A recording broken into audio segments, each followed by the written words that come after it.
धरती उदयपुर को प्रणाम करता हूँ। मंच पर बैठे हुए महाराज, कूच बिहार, थोड़ा विराजिए सब लोग। और दूसरे पठानिया साहब का स्पीच हो रहा है, उसके बाद में बहुत जल्दी कार्यक्रम समापन होगा। विराजिए आप लोग।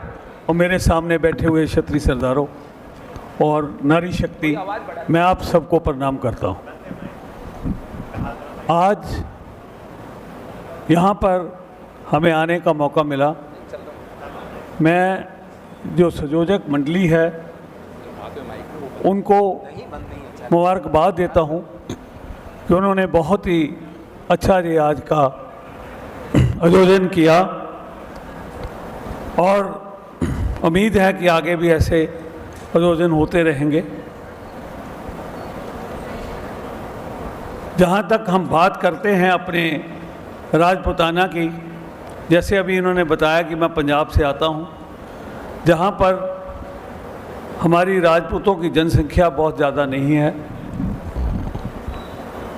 कहते हैं कि जिस कौम में लड़ने का साहस नहीं होता उस कौम का कोई इतिहास नहीं होता। और ये भी कहा जाता है कि अगर राजपूतों के इतिहास को हिंदुस्तान के इतिहास से निकाल दिया जाए तो हिंदुस्तान का इतिहास अधूरा हो जाएगा। लेकिन मैं ये कहना चाहता हूँ कि इन्होंने हिंदुस्तान का इतिहास अधूरा किया है। राजपूतों के इतिहास को, क्षत्रिय के इतिहास को इन्होंने तोड़ मोड़ कर सबको आगे बताया है। ये दिल्ली में एक समागम हुआ था, ब्रजभूषण शरण जी ने उसका बीड़ा उठाया था, मैं भी उसमें शामिल था, सूर्यकांत भाई भी वहाँ थे। तो वहाँ ये बताया गया कि जो दिल्ली है वो मुगलों ने नहीं बसाया, अनंगपाल तोमर जी द्वितीय ने बसाया। तो पहले सेशन में उसके ऊपर काफ़ी लंबी चौड़ी चर्चा हुई, और जो फिर दूसरा सेशन थोड़े दिनों के बाद हुआ, वहाँ इतिहासकारों ने आके प्रूफ किया, साबित किया कि वो दिल्ली को अनंगपाल तोमर जी ने बसाया, ना कि मुगलों ने। और हमारी हिस्ट्री क्या कहती है? Akbar the great. कहीं लिखा है कि महाराणा प्रताप द ग्रेट?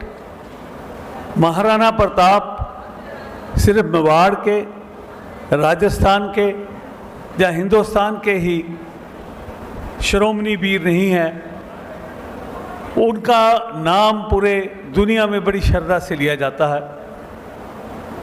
और मैं ये भी बात आपसे करना चाहूँगा कि 1947 के बाद बहुत गहरी साजिश के नीचे हम लोगों को सत्ता से दूर रखा गया। आप लोगों को ज़्यादा को पता होगा, मेरे से ज़्यादा इल्म होगा कि जो पिक्चर बनती थी उसमें राजपूत को विलन के रूप में दिखाया जाए, और आपको शायद हैरानी हो, उसके ऊपर गवर्नमेंट सब्सिडी देती थी। मैं पंजाब की बात करूं तो वहाँ एक इलाका है द्वाबे का, अगर हम पठानकोट से लेके गुरदासपुर से ऊपर रोपड़ तक आ जाएं तो वहाँ पे हमारे राजपूत जनसंख्या काफ़ी है। लेकिन इन्होंने क्या किया है कि जहाँ राजपूत बहुगिनती में है उस सीट को रिज़र्व कर दिया ताकि कोई राजपूत जीतकर असेंबली में ना आ सके। और जहाँ पे दूसरा है, दूसरे लोग काबिज हैं, उनको काबिज करने में सरकार पूरी मदद करती है। ये मेरे साथ कुंवर संग्राम सिंह जी मुकेरिया से आए हैं।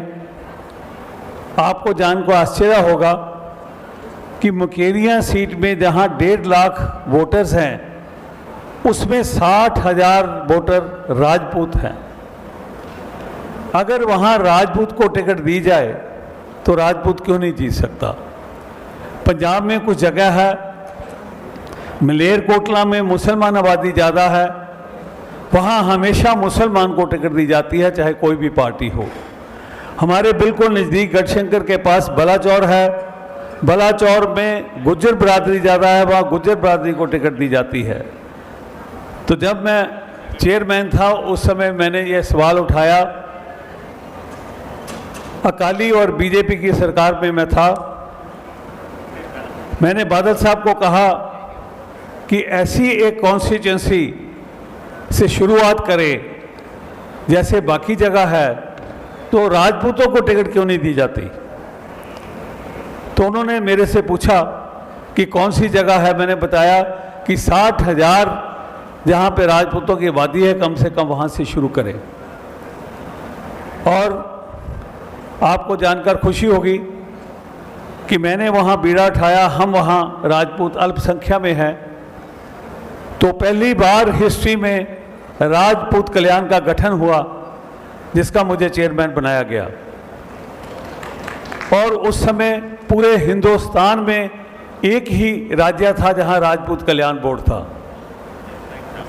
तो अगर बात हो रही है कि हम इकट्ठे हो जाएं, तो मैं आपको ये बताना चाहता हूं कि जब मैं चेयरमैन था, मुझे बहुत मौका मिला कई जगह जाने का, स्पेशली महाराणा प्रताप जयंती के ऊपर मेरे से सवाल पूछा जाता था कि पठानिया साहब ये राजपूत कब इकट्ठे होंगे।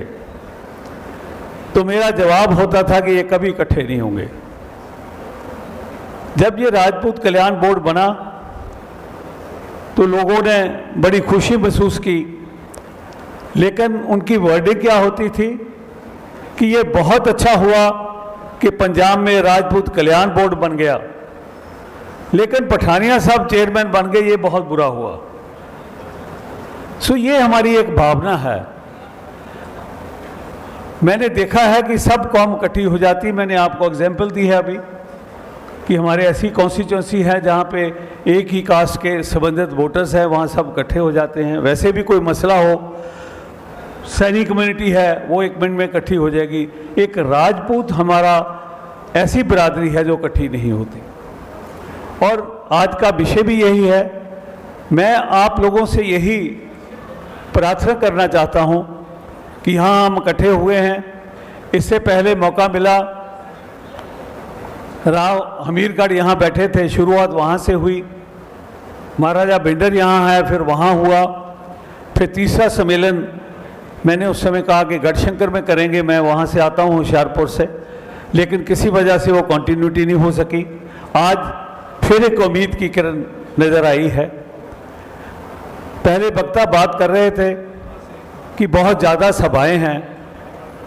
कई बार मौका मिला है, ऑल इंडिया क्षत्रिय सभा का एक का मैं भी पंजाब का अध्यक्ष हूँ। कहीं बैठे तो मैं कहता हूँ कि जी मैं क्षत्रिय सभा का अध्यक्ष हूँ, तो साथ वाला कहता कि जी अध्यक्ष तो मैं हूँ, आप कैसे। तो फिर बात होती जा, तंवर साहब बैठे हैं, कहें जी हम उस सभा से हैं। मैं कहता हूँ जी मैं अमर सिंह साहब की सभा से हूँ। ठीक बात कही किसी ने कि जितनी सभाएं होगी उतना काम होगा, और वो काम क्षत्रिय की भलाई के लिए होगा। लेकिन मैं इससे थोड़ा सा अलग सोचता हूँ कि कहावत है कि अलग अलग डफली अलग अलग राग। तो हमारे इकट्ठे होने का मकसद यहाँ पर यह है, अगर ज़्यादा डफलियाँ बजेंगी तो उनकी तान भी अलग होगी और राग की स्वर भी अलग होगी। कम से कम अगर हम एक झंडे के नीचे इकट्ठे नहीं हो सकते, तो अभी महाराजा कुंवर साहब तो चले गए हैं, मैं यही उनसे दरख्वास्त करना चाहता हूं कि उनका कहने में बहुत वजन है। कम से कम हम जब अब इकट्ठे हुए हैं, कल होंगे, उसके बाद अगली बार जब होते हैं, तो ऐसी कोई व्यवस्था की जाए कि ये सब संस्थाएं इकट्ठी हो जाए। अगर नहीं हो सकती तो कम से कम एक किसी कंट्रोलर के नीचे काम करें, तभी हम अपनी जो तरक्की है या उसकी व्यवस्था के लिए काम कर सकेंगे। और आज का सबसे बड़ा ज़रूरत यही है कि हम एक हो जाएं। जब हम इकट्ठे हो जाएंगे, एक ताकत बन जाएंगे, सत्ता में हमारी हिस्सेदारी हो जाएगी, तभी हम अपनी भलाई का काम कर सकेंगे। मैं एक थोड़ी सी एग्जाम्पल आपको देना चाहता हूं कि मुझे बादल साहब ने कहा कि एक कैप्टन पठानिया राजपूतों का स्टेट में बड़ा फंक्शन करे। तो हमारे पठानकोट के पास ज़्यादा राजपूत हैं, तो वहाँ दीनानगर में मैंने वहाँ अनाउंसमेंट किया कि वहाँ हम राजपूतों का एक बहुत बड़ा फंक्शन करेंगे। वहाँ के डिप्टी स्पीकर दिनेश बब्बू जी राजपूत थे। मैं वहाँ गया, डीसी और एसएसपी को, बाकी स्टाफ को बुलाया कि यहाँ इतनी तारीख को रैली होगी, सीएम साहब आएंगे। बब्बू जी को मैंने बोला, वो नहीं आए। मैं उनके घर गया, मैं 1 मिनट लूँगा जी, और तो मुझे कहने लगे कि ये डैम से लोग यहाँ से निकाले गए हैं, सीएम ने ये नहीं किया, मेरा वो काम नहीं किया। तो मैंने उनको बोला कि देखिए, मैं यहाँ पे एक राजपूतों की रैली करने आया हूँ, और मैं आपसे चाहता हूँ कि आप मेरे से ये कहें कि भाई साहब कितने लोग चाहिए मैं अपनी कॉन्स्टिट्यूंसी से लेके आऊँ। और यकीन करिए, मुझे मालूम था कि वो अकेले आएंगे। ऐसे ही वहाँ अपनी राजपूत महासभा पंजाब की, वो भी अकेले आए। तो इन्होंने सोचा कि अगर ये रैली कामयाब हो गई, पठानिया साहब ने पहले ये अपना बोर्ड बनवा लिया, अब ये कामयाब हो गया, तो ये तो पंजाब के राजपूत लीडर बन गए, तो इनको कैसे नीचे लाया जाए। जब मैंने ये चीज़ महसूस की, ये संग्राम सिंह जी मेरे साथ थे, मैं 15 दिन वहाँ रहा, 1 दिन के लिए गया था, पंचों सरपंचों की मीटिंग की, राजपूतों के गांव हैं, एक एक गांव जाके अलख जगा के फिर मैंने कहीं 5-6 हज़ार की गैदरिंग कर सका। ये जब तक हमारी ये फीलिंग ख़त्म नहीं होती, हम दिल से एक साथ के नहीं जुड़ते, तब तक मैं अफसोस के साथ कहता हूँ कि हम लोग तरक्की नहीं कर पाएंगे। जिस दिन हम इकट्ठे हो गए, सत्ता में भागीदार हो गए, तो वो दिन दूर नहीं कि हम अपनी पुरानी आन बान शान को फिर प्राप्त कर लेंगे और हर तरफ जय राज बताना होगा, और हम फिर से हिंदुस्तान में राज करेंगे। जय राज बताना।